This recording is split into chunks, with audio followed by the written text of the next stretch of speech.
It's time for the Glenn Talk. Wow, did you feel that? Yes. Oh boy, that is powerful. Tingles. Yeah. Yeah. Welcome, Blenders, to our after show. We didn't want to go anywhere. We're still staying with you live because this topic has so much depth to it, you know. Mhm. And Jeanette, your voice is wonderful. Beautiful. And you spoke for a lot of it. I'm tired. Tired. I'm tired. Tired. Yeah. Yeah. Listen, you And guys, you know, listen, share, tell them, share, because we have more in yeah. store. We have more in store. Anything we couldn't talk about during the show, we'll talk about This is that. it. Yes. Send in your comments, send in your questions. Yes. Thank You know what? As I was listening to the song, I thought about how, you know, we always say, I'm a superwoman, I'm the boss, I'm the diva, I'm a queen, you know, I got it all together. But there comes a time when we have to give voice to our pain. Yes. And to say we're tired doesn't mean that we're defeated. That was a beautiful song.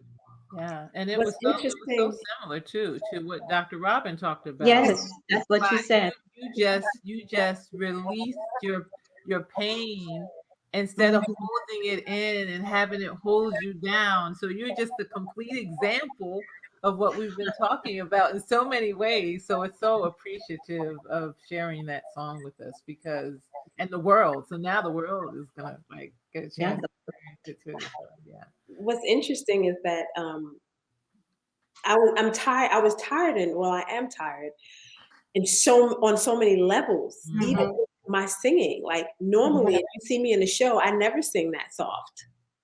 I never sing because, especially on Broadway, they expect the Black girls to be like, "And I am telling you." You know what I'm saying? So even in my presentation, Yeah. you know, I'm not screaming because I do get tired of screaming. Yeah. I don't want Yeah. Can I still get the job and not scream? Yeah. I can go with this, you know, power singing, you know. Yeah. So, you know, we're tired on over a whole lot. So, Jeanette, I remember when you shared with us how passionate you get, so you're careful about it. I noticed that you describe yourself as earnestly innovative. yes. I love it. Can you tell us why those two words? You know, I am a creator at heart. And then when I create, I don't just create art. Like, I create all kinds of things. I create opportunities. I create jobs. I create for example, I have a bike, and you know, I don't have an electric bike. So I'm like, I think I'm gonna put this electric wheel on by myself. Like, I'm that person. I think I'm gonna paint my house today.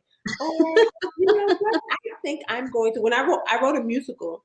When I wrote this musical, it wasn't like I didn't go to school for writing a musical. I had never done it, but I was like, I'm gonna write a musical.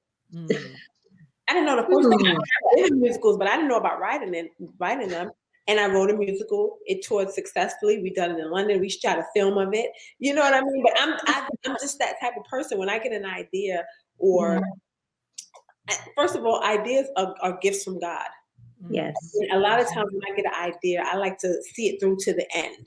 Yes. I've learned to see things through to the end. You're what you can do if you just see it through to the end and not just let it be an idea. Then you see someone else does it. You like, I thought about that. I was gonna do that. You couldn't do it. But you didn't have to push to get you through it. I'm an innovative. I think you've taken that. You remember the parable about the gifts and talents. I think you've taken that one really seriously. You don't want anybody to take that away from you. And you know, I often tell my audiences that procrastination is a thief.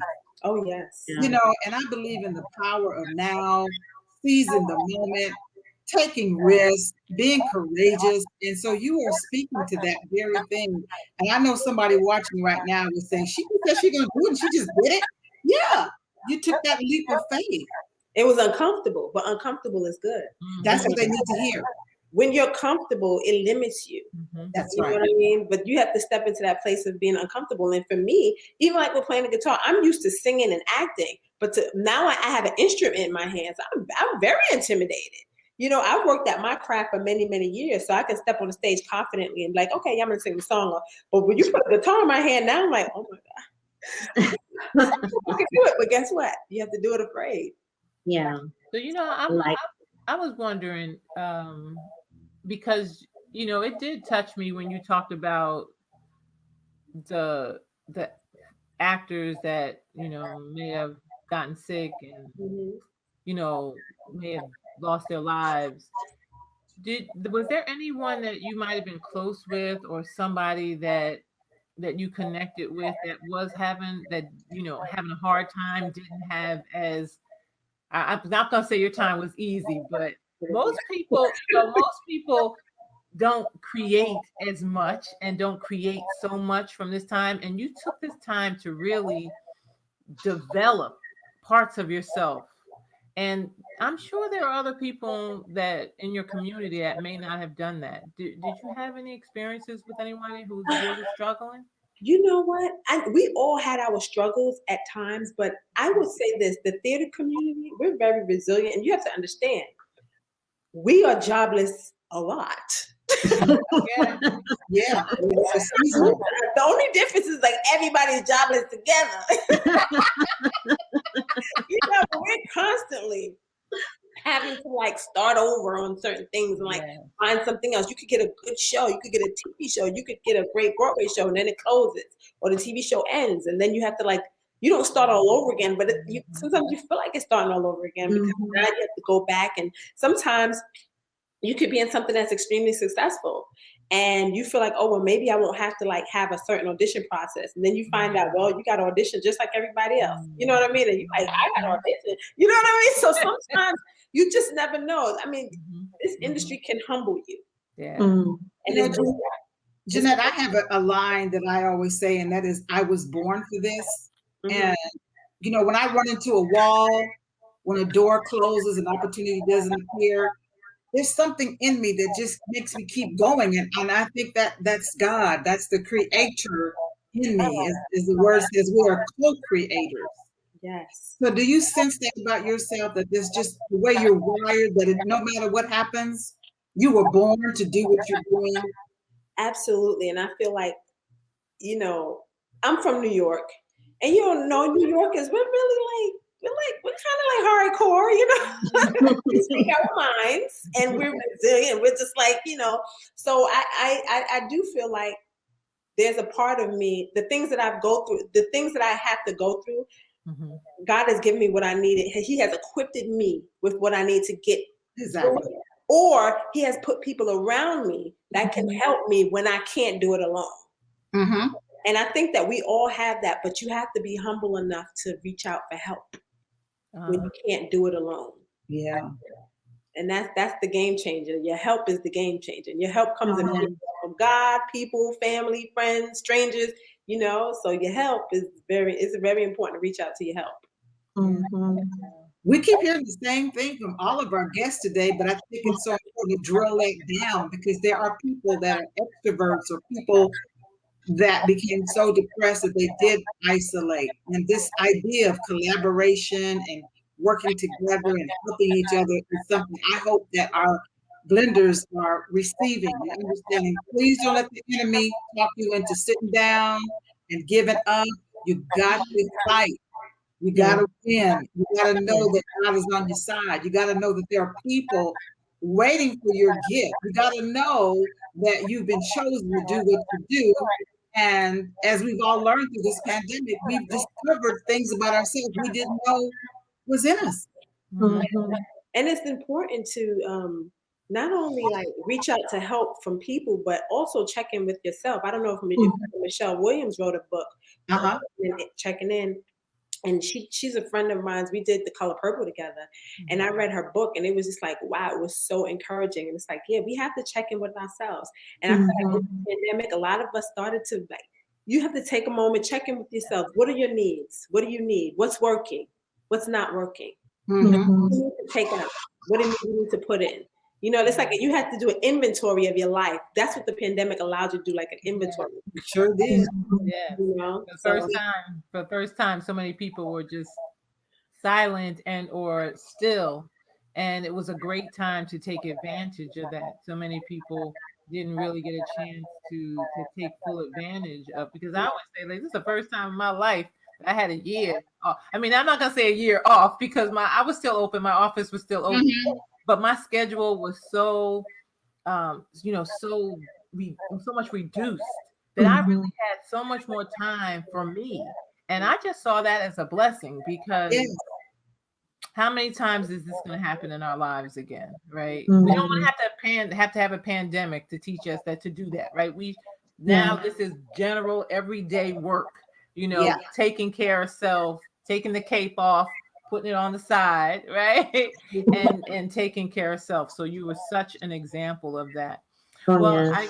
I think we have to wrap up, Lavonda, and our crew is just they're so excited and overwhelmed and happy with what we've done so far. Today has been such an amazing day, and it's been more amazing to have you support us, and we're gonna support you.